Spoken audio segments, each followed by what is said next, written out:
Hello everyone. A very good evening. So I see Monojit Chaudhary is there. Uh, I'm not sure how many people have joined. So yeah. So should we?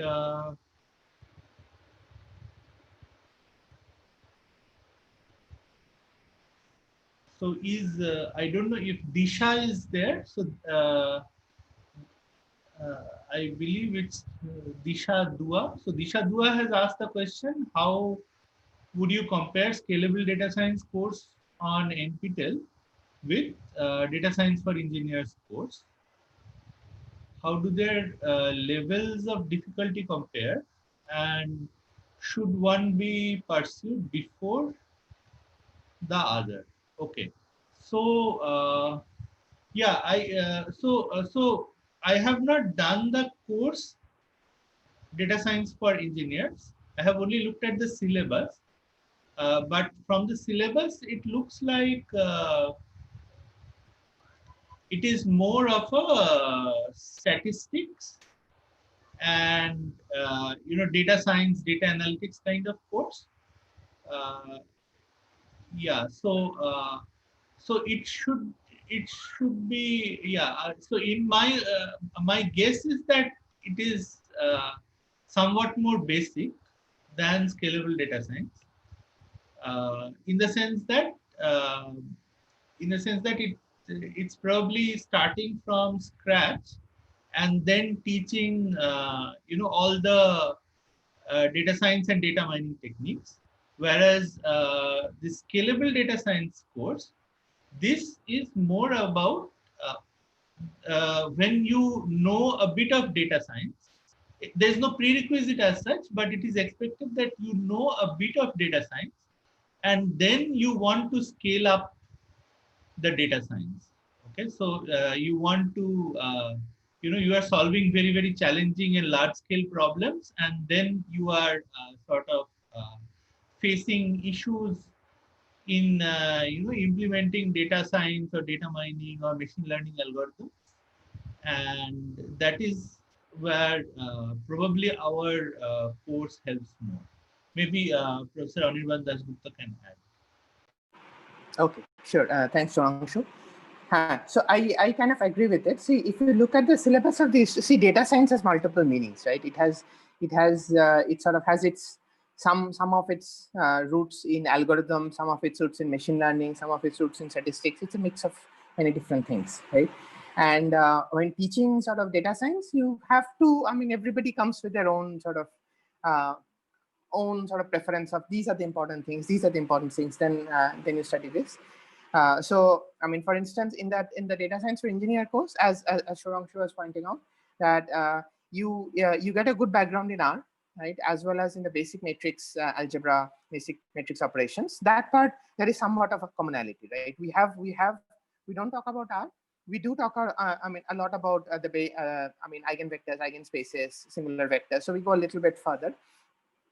Then the data science for engineers course talks about sort of regression. We don't really talk much about sort of regression analytics. It's an important component, right? However, it's more towards the ML side, and we are focusing on the scalability side. So we don't talk much about that. We do talk about, however, right, that if you have regression problems that are very, very large, right, how do you solve them?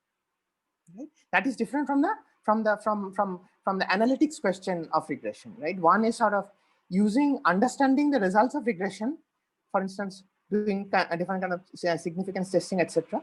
The other is even being able to solve the regression problem for large data sets. Right? So the two courses are handling the two different directions.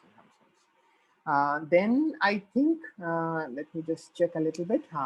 I mean, okay. I mean, again, I mean, another commonality, I'll say that, for instance, the data science for engineer course talks about k nearest neighbors. Very important setup, very important question, right? Talks about k nearest neighbor implementation I mean, how do you implement it?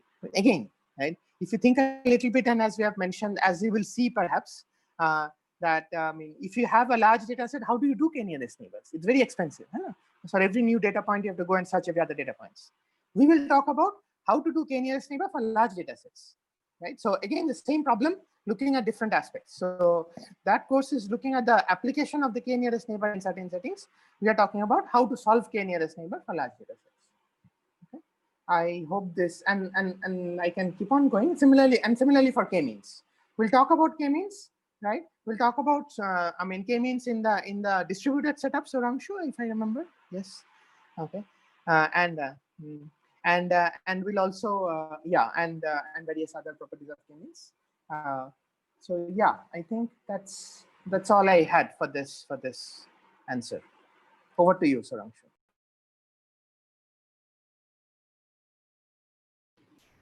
Hello. Okay. So yeah. So maybe the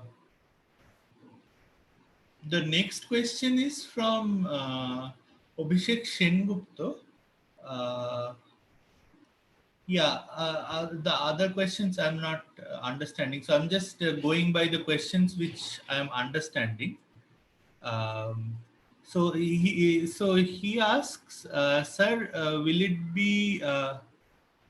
there be programming sessions? So if possible, also include how we can achieve scalability using Kubernetes and perform resource management using Yarn in Hadoop clusters. Okay. Okay. Yeah. So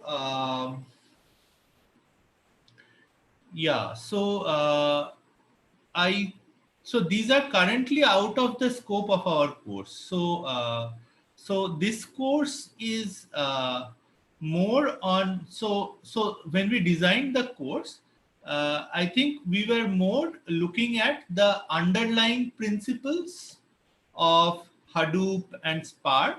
Okay, so the design principles. So why, for example, Hadoop has the concept of map reduce. Why it was there. So how does it uh, how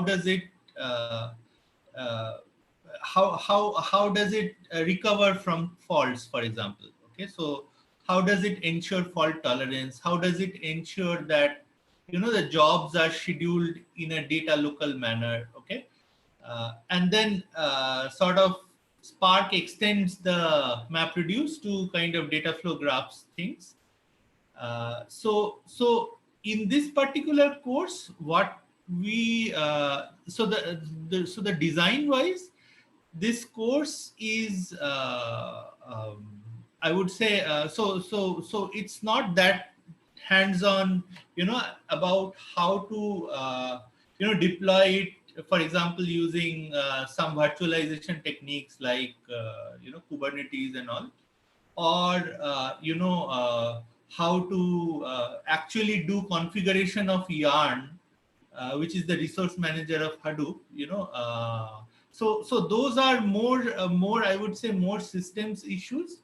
We are in this course, we are sort of more looking at it from a user point of view, a person who wants to use Hadoop and Spark for data science, and they want to write scalable code for doing data science. Okay. Um, yeah. So maybe Professor Anirban Dasgupta can add something. Thank you, thank you. So yes, we will. We will not sort of teach you how to install Yarn. And do a full Hadoop installation. However, those are not very complicated. So here is what we can promise. One thing that we can promise, that so Sourangshu will be teaching the details of Spark, right? He'll be teaching the principles behind Spark, a little bit of Scala, which is the underlying sort of language in which Spark is written, and you will know how to program in Spark, right? What and more importantly, what this course tells you is that how do you measure? How do you measure efficiency in sort of such a programming, right? What do you, because if you don't know what is going on with your sort of how data is being going, what is the data that is flowing from one machine to another? You don't have a sense of what is an efficient sort of program in Spark and what is not an efficient program in Spark, right? So there are a lot of ways to write inefficient programs. So we'll know that, right? What we will also do is that I was just discussing with Sourangshu is that in the forum we will post some links, either us recorded videos or some good resources that we find, right, on how to use a particular Python libraries that effectively gives you the flavor of Spark, right? It's called PySpark, right? And the nice thing is that you can write programs in there, right? It's a library. You can write programs in there. You can deploy that. The same program will run on your local computer, and it will run on the Spark cluster also. You don't have to change your program, right? So basically, it gives you the entire, a slightly higher level, right? You're not programming in Scala, but you're programming in Python. But it gives you the essence of programming in Spark. Okay, so we can promise that. And Kubernetes we don't touch in this particular sort of course. So again, over to you, Dan. Okay. Yeah. So next few questions are kind of general. So Dr. BK Verma, he's asking. Yeah.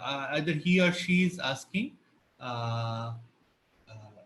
What is the role of data science in next 5 to 10 years? Okay. Um, so, I mean, generally, I would just say it is very high everywhere. I mean, it's being used almost in all spheres of industry, academia, and yeah, everywhere, almost everywhere, even government. So everywhere it is being used a lot. So there is a lot of scope. Maybe I will take 2-3 questions which are general questions all at once, and then maybe I can just shift to Professor Anirban Dasgupta in the interest of time. So the next question is data mining versus data science. What are the, I think, again, Dr. BK Verma is asking what are the differences. So data mining is an older term. So there is a lot of overlap between two. Data mining is an older term. Data science is a relatively newer term. So in old time, data mining would also include, scalable systems for doing data mining. Um, when we say data science, there is typically more statistics involved in data science. Yeah, so you can think they're doing the same thing, but data mining is more is probably more about algorithms and building systems, and data science is more about the actual processing that one does in the data. So that's how I think about it. But the boundaries are pretty bloody, in my opinion. Um, what are the applications of data science? What is data science? So I think we have kind of discussed this. Uh, please tell about COVID-19 and data science. Okay. And the next question is, what is the most widely used data science methods? So, yeah. Yeah, these are pretty general questions. So, instead of thinking about methods, I would say think about problems, right? So there are many different problems. So the simplest problems are, for example, classification, regression, clustering, collaborative filtering. So these are the traditional simple problems. Okay. Classification is useful when you are trying to predict a set of discrete labels. Regression is useful when you're trying to predict a set of continuous labels, like maybe you are trying to predict the level of earthquake or things like that, which are continuous numbers. Okay. uh, and then there are clustering, which is unsupervised, so where you don't have labels. And then there is recommendation where you sort of have a graph, and then you borrow information from you have a bipartite graph of users and items, and then you borrow information across users to recommend items to other users. Yeah, so these are all and in the recent times, deep learning based methods for all of these problems have become very popular, and that is because we are able to run very rich feature representations automatically from the data. So if you have a large amount of data, you can run very rich feature representations. Yeah, so that kind of ends the questions. The other one is, please tell about COVID-19 and data science. Yeah, so I am personally not working in COVID-19 predictions, but there are many papers which try to predict, which try to build models of either propagation, models of infection, how if in a network of, let's say, people or cities or states, depending on the contact level of contact between the different entities, how will the infection spread, and these kind of works have been performed. Also, there have been very nice applications. So one application I can talk about is it's not exactly data science, but more like machine learning and computer vision. Is that there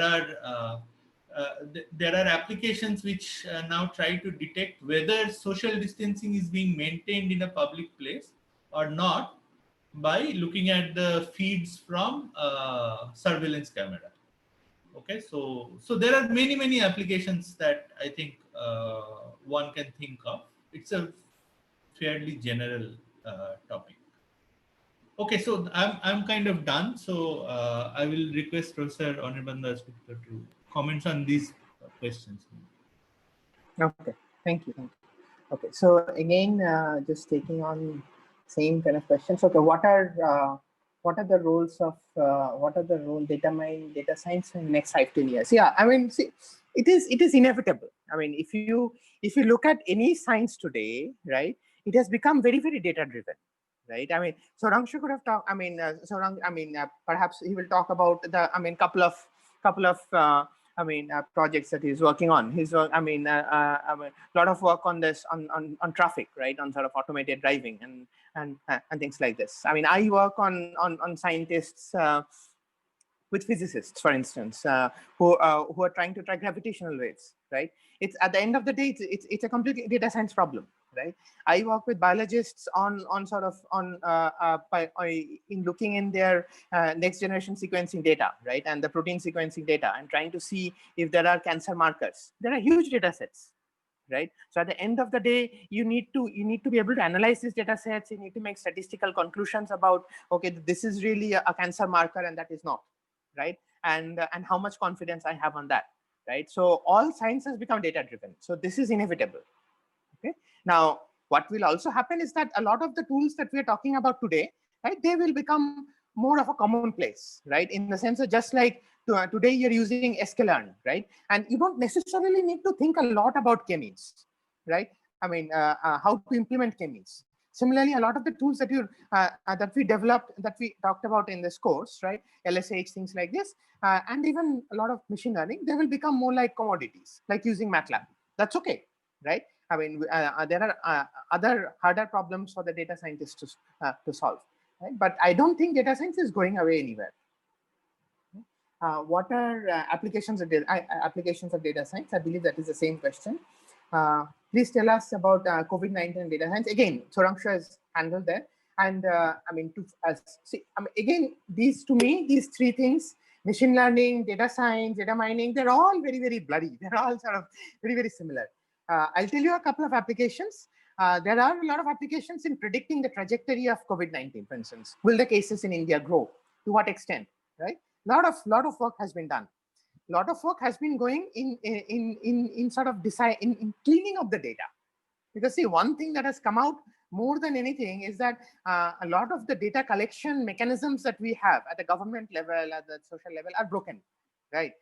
We don't really track the, in India, we don't track the cause of death very nicely. So we don't really know a lot of things. Okay, so a lot of effort is going into figuring out where these data collection mechanisms, even at the government level, why these data collection mechanisms can be improved. Because unless data is broken, if the data is broken, pipeline is broken, all decision making is broken, right? So then I've seen works in a lot of nice work in trying to predict not just a trajectory, but in trying to predict in a particular district, for instance, will the hospitals face an immediate crunch, or an ICU bed crunch? Because that, too, in some sense, is a more critical problem than trying to predict whether the number of COVID positive is this much or this much, right? And this is, I think, the real question.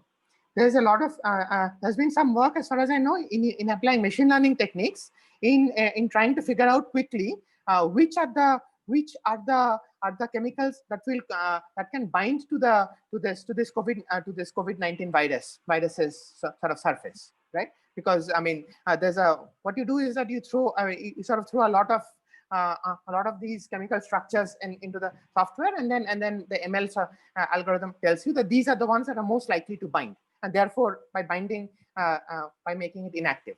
So a lot of work is also going into applying data science and machine learning into designing the corresponding vaccine for COVID-19. So that's, I'm sure there's a lot that I don't know, and okay. One other question I'll handle in the chat. Monojit Chaudhary was asking a question. So two questions. One is, how important is Hadoop in the case of solving big data problems? See, at this point, so MapReduce is where it started off initially, and there's a lot of, so the Hadoop framework has sort of now evolved into incorporating a lot of different things. Spark is one. There's a lot of graph-based things like Pregel and others, right? There's a lot of streaming software. Hadoop streaming is there, right? Then Kafka is there. So everything, a lot of them have the same sort of intuition that they're built on, that you take the code to the data rather than make the data go from one to another, right? That's one. And the second is the resilience to failure that Sourangshu has talked about. Okay, so these are very useful. If you take the top 100 companies, I don't think you will find anybody who does not use some of these software. So I have not seen anybody, among the companies that I've seen. So these are very, very important. The other question I'll handle is, so Manojit Chaudhary is asking another question: how to scale the big data in such a manner so as to minimize the big data problems? Okay. So again, that's what we're talking about, how to minimize big data problems. And typically there are two ways to do it. One is that you throw more hardware at it, right? As we are talking about in the distributed setup. But in that case, other problems come in, that rather than CPU time, it is the communication time, right? And you have to be a little smart about the communication cost. The other is that, the other also we have talked about, that you apply smarter algorithms like sketching, like hashing, different kind of hashing, loom filters. We'll talk about locality sensitive hashing. So basically sort of try to reduce the size of the data. The other is throw more hardware at it, but sort of smarter algorithms along with the hardware. Okay. I'll just handle one more and then hand over. How to perform data cleaning task in the data science domain? Manojit Chaudhary again, very good question. And this is more of an art, right?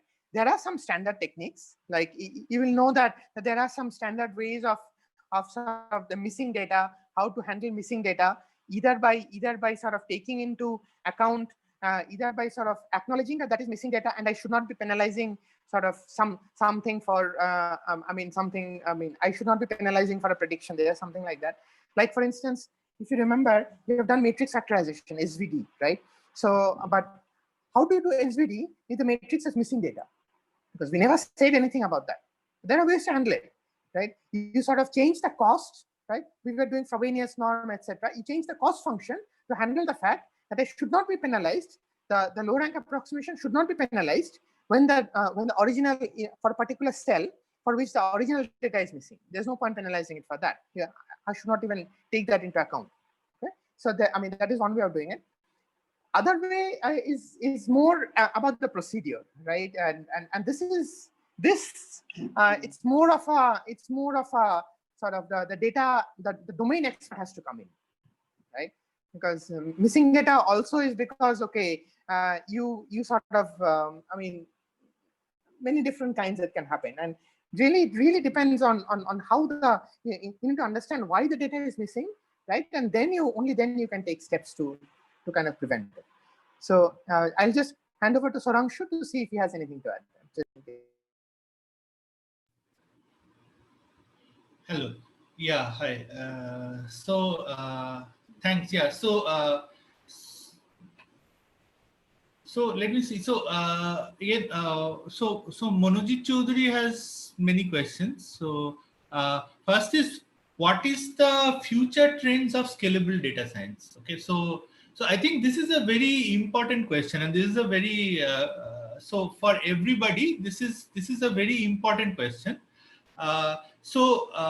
Scalable data science, I would say, is one course where we are sort of offering the course as the field is changing, or as there are many things which are getting invented. Okay, so many of the things that we teach were like they were developed in the last 20 years, not more than 20. Most of or yeah, many of the things that we teach were developed maybe in the last 20 years. Okay, and many of the systems or many of the software, for example, Hadoop, Spark was first, I think the first paper was published in 2012.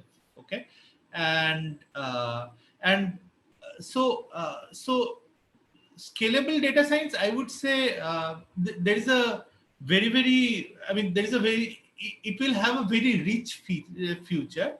And actually, what we are teaching in this course is kind of already a bit like out of date or old. Okay, so it's a bit classical. Okay, so there are many good things happening. For example, Professor, so we talk about hashing. Okay, and there is so one thing I can tell is that there have been many improvements in the past 3 or 4 years in learning to hash.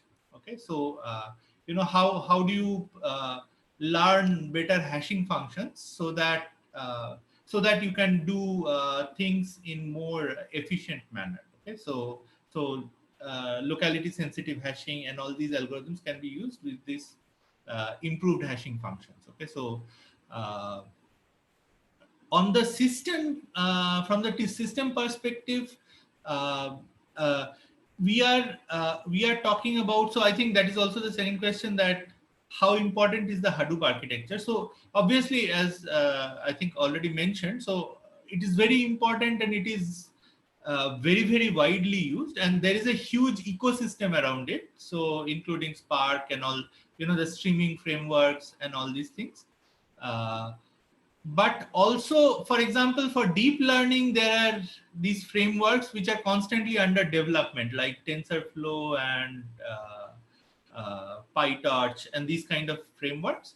And scaling them onto multiple devices to process huge amounts of data using SIMD type parallelism like GPU and all these things. And there are people are trying to for example, run PyTorch with on top of Spark, so that Spark can provide the distributed platform, and PyTorch can provide the deep learning functionality. So there is a lot of I think a lot of very rich work going on, both on the methodology side, on the algorithm and the mathematics of it, and also on the system side. So many new systems are coming up. Okay, which are sometimes building on the older systems, sometimes many new software frameworks are coming up. Okay, so yeah, so I think it is pretty exciting time to do scalable data science. Uh, okay, I think Abhishek Shenutai is saying, sir, inbuilt libraries for ML algos like KNN, K-means in Python, are they designed in the way that they can handle large scale streaming data. Yeah, so depends for what do you mean by inbuilt libraries. If you are talking about scikit-learn, I'm not sure, so I don't think so. There may be some implementations which do, but I doubt it. So, but then there are packages available in Python which are I mean I don't know whether they're standard. They're probably not standard. Okay, which also provide some code for for example doing locality sensitive hashing. So any kind of k nearest neighbor implementation has to use a hash table or you know um, even k-means. Yeah, so yeah, one has to so there are many scalable versions of k-means. We discuss some of these distributed k-means we discuss. And so I'm not sure they are available in standard packages. There may be some code which is available, but so that also says that many of these methods have been developed in the past less than 10 years. So maybe 5 years, 8 years, that kind of thing. So so it's a very exciting, I mean, it's a very exciting field. I mean, for sure, scalable data science, a lot of new things are happening. How to scale big data in a manner such that I think this Professor Dasgupta has already handled. I don't have much to add. uh, Abhishek Sengupta is asking, sir, kindly reduce the difficulty of assignments from week 2 onwards. Okay. Yeah, we can discuss this. I think assignments are already out, so I'm not sure whether they will be very difficult for you or not.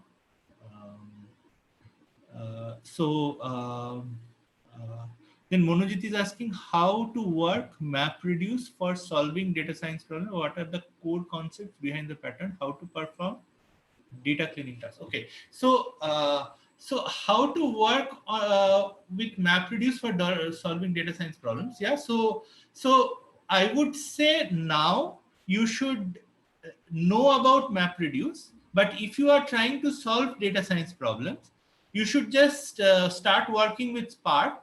Okay, if you are working in a streaming setting, maybe you can try something like Storm, or I think the Spark streaming is pretty good. So actually Spark is kind of becoming very popular for these kind of applications. um, yeah, so and that is one of the things that we try to teach in this course. I think that we, for example, we come up with examples of how to implement page rank, how to implement a simple linear models in Spark. And you can take, uh, I think that is a good skill to have, that given a data science algorithm, how to implement. And I don't think there is a universal answer, but I think, like with any algorithm development, so here the idea is that so when you write program in a normal programming language, you have a lot of operators which are at your disposal.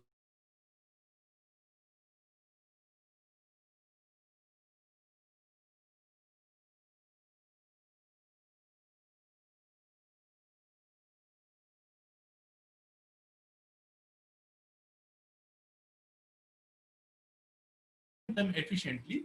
That is a very good skill to have, according to me. And that is something we try to cover a little bit in this course. Okay. So are there programming frameworks where techniques like Bloom filters, sketches, LSH? Yeah, I think Python has a lot of these implemented. Uh, yeah, but there are no standard libraries according to me. Okay, so you have to actually get a package and use it. So yeah, so yeah, so yeah, and I will not recommend any particular package per se, but you can search on GitHub and you'll get some packages, and we have used some of these packages. They work very well. So maybe we can discuss some of these packages. We can yeah, we can discuss some of these packages and point to them in the material. Okay. But yeah, but that is a good thing. So the thing to understand is that these packages are very much under development. They are by no means finalized or perfect. Okay.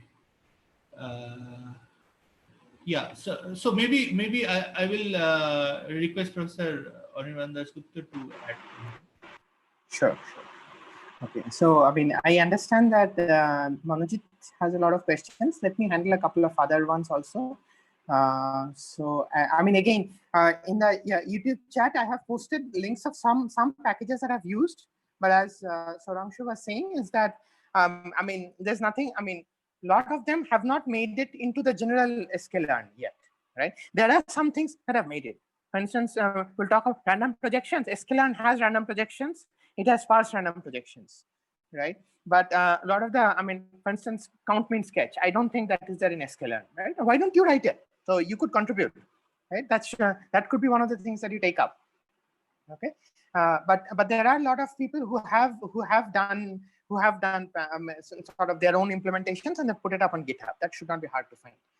Okay, just search for it. So couple of other questions. I've posted some links there. Ramakant Saho, question retracted. Abhishek. So let me see if all the questions in there were. So Abhishek was asking, why do we look up universal hashing when we can easily use open addressing probing? So these are two different things, right? So we're asking about two orthogonal dimensions. So the universal hashing concept does not clash with the open addressing concept. So open addressing is a counterpart to chaining. Okay. So but universal hashing is a property, right? Universal hashing is a property that sort of says that what is the probability of collision. It sort of formalizes that, right?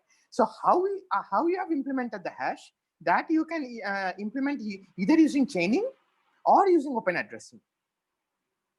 Okay, so I mean, they have their pluses and minuses, right? Open addressing typically is known to need a little less space. However, sort of the open addressing, you have to be, I mean, the algorithm becomes a little complicated in the sense that if you are you're probing algorithm, sort of when, I mean, if this is full, then you go there. If this is full, then you go there. That sometimes becomes a little complicated, right? However, it does require a little less space, right? So that's one. But again, please don't confuse that please don't confuse universal hashing as an alternative to open addressing. It's like saying that, I mean, did I wake up in the morning versus did I eat? Right? These are two different things. There's no clash. Okay. So what is the most widely used data? Dr. Vivek is asking, what is the most widely used data science method? I don't know. I mean, perhaps sampling. I don't have a good answer. What is most widely used? Sampling, regression, these would be the very commonly used. See, I mean, a lot of the things you will not be doing it because it is already deep inside. See, matrix multiplication. You don't really write matrix multiplication code. That is probably the most commonly used thing, right? But I mean, it is underneath every software package that you have, and fast matrix multiplication code, right? So it's something like that. So let's see in the YouTube. So I think we have answered all the question in that Excel sheet, in the Google, in that YouTube. Okay, good evening, Abhishek. Let me answer others. So, Abhishek, are there programming frameworks? This has been handled. Okay, so let's tackle a couple of Monojit's question. What is churn? How would you help predict customer churn for a customer. Okay, this is a non-trivial question, right? So churn, and I'm talking about it only because we have worked on these models when I was in industry, and this is basically saying that what fraction of your customers come from day to day, right? And you're trying to predict if these set of people come today, what is the set of among that set, how many comes back tomorrow, and how many have you lost? How many come back in a week, and how many have you lost? So the different definitions of churn. So there are a lot of algorithms for estimating churn, doing good statistical estimates of churn. This is not in the scope of this course. If you're interested, send me an email. I can send you some pointers. The other question is, how do you deal with sparse data? Okay, no, before that, Abhishek's question. How do you do online machine learning post-deployment? So again, online post-deployment. So see, if you have deployed an online algorithm already, right, that itself should be updating the model as the feedback is coming in, right? What you're perhaps asking is, how do you sort of how do you sort of manage the machine learning pipeline post deployment? That is also a very non-trivial question, right? Because you have to make sure that the model is fresh, right? Because unlike a lot of the assumptions that we make, the data keeps on changing. The pattern of the data keeps on changing. New types of spam keep on arising. And so your ranking model, or sort of your machine learning model needs to be updated frequently, right? How frequently do you update? All that are questions that are best sort of answered in the context of a specific application, right? And how do you do bucket testing to sort of see that, should I really be rolling out this model? Should I really be rolling out that model? So these are all questions that each of them will require a bunch of more than a lecture. So again, if you're interested, please send us email, and we can sort of send some pointers for you to look through these. Another question: what is logistic and linear regression? This we should have covered already, I believe. Logistic and linear regression. Please look up the definitions in the lecture. How do you treat multicollinearity and heteroskedasticity in regression? So this I don't know. This I don't. If Sourangshu wants to handle, I'll hand it over to him, or else we'll send some.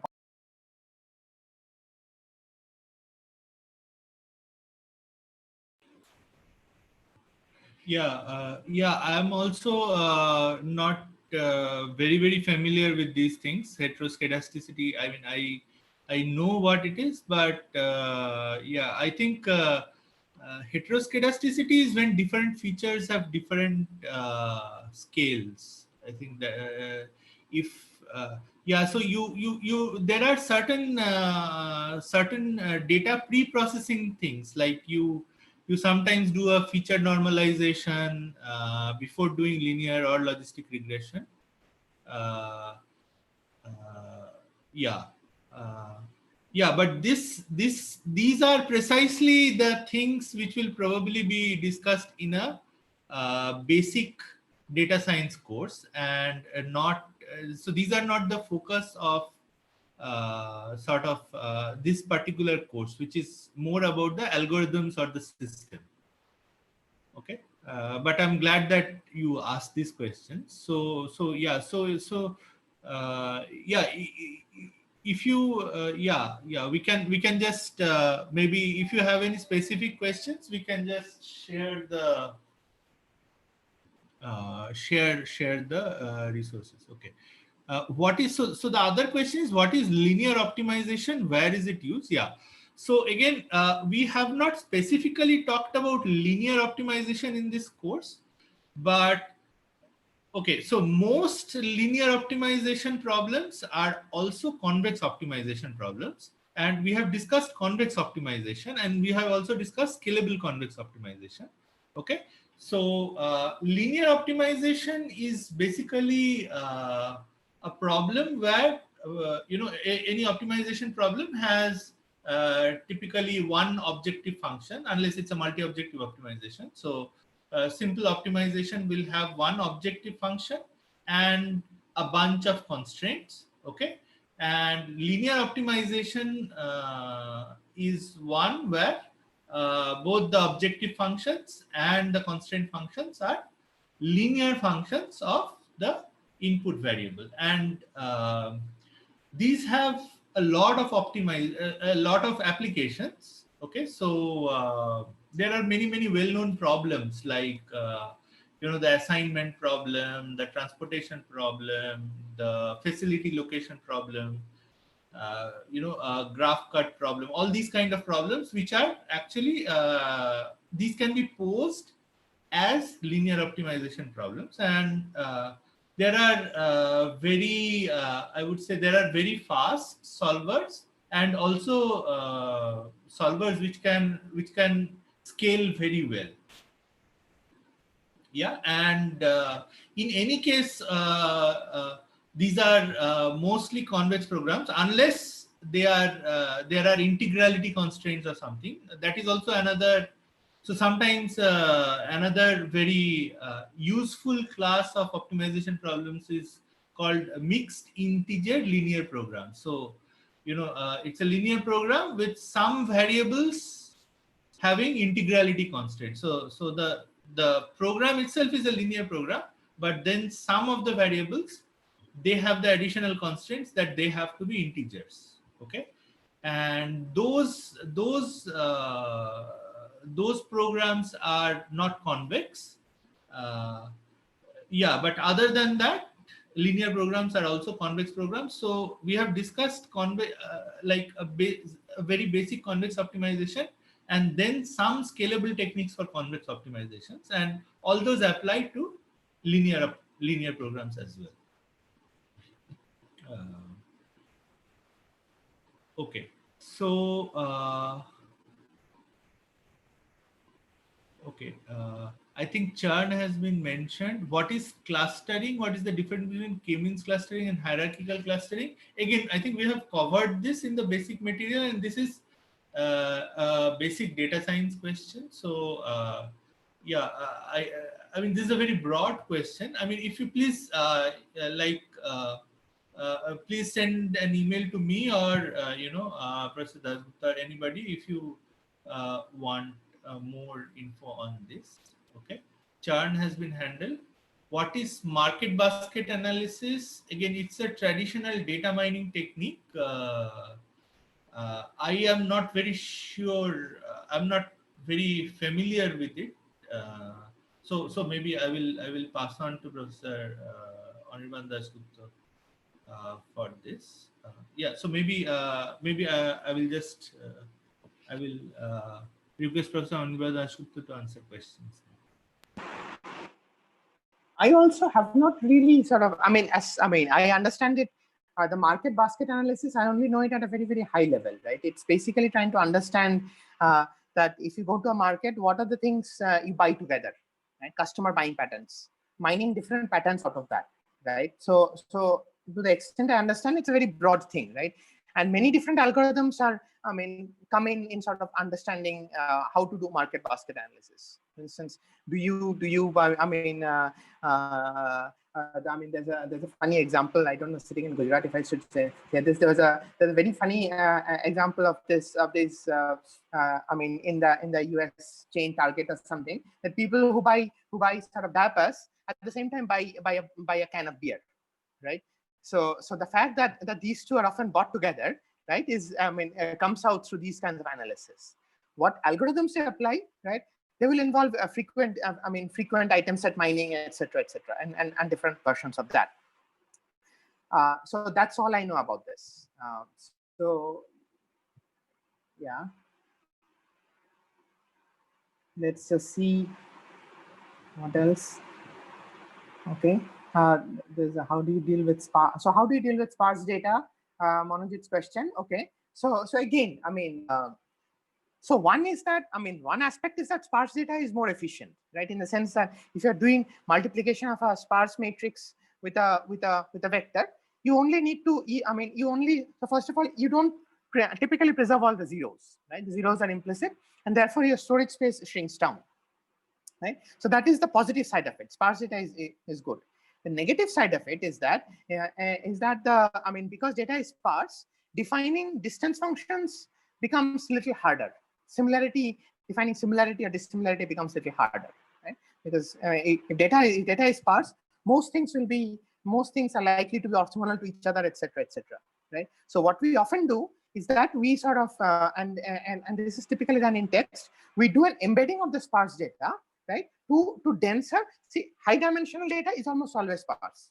So one technique that is used is converting high dimensional sparse data to low dimensional dense data, right? If you have heard about word to vec, if you have heard about all the different variants of that, that is exactly what it does, right? Instead of representing words as documents as these high dimensional things in which there is a coordinate for every word, they will embed the words in some low dimensional space, and a document's representation will possibly be the average of the word vectors, right? So that's one way of handling it. Okay, so I'll just so why does SVM need to maximize the margin between support vectors? Okay, so I mean, that is how the SVM is defined, right? And the thing is, and one thing that it gives us is, as we have pointed out, as has been pointed out, is that it gives a notion of, it is some way of a stability, right? In the sense that you're trying to push the classes farther apart, so this is an intuitive definition. You're trying to push the classes as far apart as possible, right? For instance, imagine that if some of the labels are mistaken, right? Some of or there was an error in measuring the coordinate values of some point, right? Perhaps that point is not really here; it's a little bit far apart. So therefore, if you're thinking about the point, putting a line that just separates the two, right? That's not if there's a slight perturbation of any point, that can possibly go to the other side of the hyperplane. So there is a sense of robustness that the maximum margin gives us, right? It also makes the hyperplane unique. Plus, there is, you can also say some things about the guarantees, the learning theoretic guarantees in terms of the margin. Okay, that's one. So why does you could other models don't do it, right? This is one that is focused on sort of maximizing the margin. Why do we choose multiple hash functions instead of one? So this is an easy question to answer, right? See, every hash function that you choose is like doing a random experiment. It's like saying that, okay, it's like buying a lottery, and it's like saying that, okay, there is a 50% chance or 51% chance that my answer is correct, right? Now, when I use multiple hash functions, right, I'm buying multiple lottery tickets. As simple as that, right? And it has to be intelligent way to combine the results of these lottery tickets, because it's not the same as buying lottery ticket and taking the best out of this. So and different algorithms combine a different way. Count mean sketch combines the result of multiple hash functions by taking a minimum. Count sketch combines it by taking the average out of the result of multiple hash functions. But the basic intuition is really about buying multiple lottery tickets. That in one hash function, you're guaranteed a certain degree of a certain probability of correctness. If you combine multiple hash functions, your probability of your correctness goes up. That's all. Okay, session held in 5 minutes. So I'll just hand it to Sourangshu just if he has any last parting words for you. Hi. Yeah, I think Monojit has asked the perfect question. How do I contact directly for further discussion? I think, whosoever, I think for both of us, just send us the email that you send us an email to either of us or both of us, and we will respond, I think. Yeah, so, and you can just get our email IDs on our website, which you can get on, I think if you just search on Google, you can search with our names, you can get. Yeah, so maybe what is central limit theorem? So these are, I think these are general questions. So yeah. So does IIT KGP provide PG courses in data science domain? Okay, so yeah, so there is an MTech course on computer science. Yeah, so there is also another integrated MTech course in computer science and data processing. It's called CSDP. But yeah, so either of these is good for I think pursuing data science. Uh, yeah, yeah. I think yeah. I don't have any other things to. So Abhishek Singh is hashing done to store passwords. No, so hashing is not same as encryption. So yeah. So okay. So I think thank you everyone. Is it? Are we over here?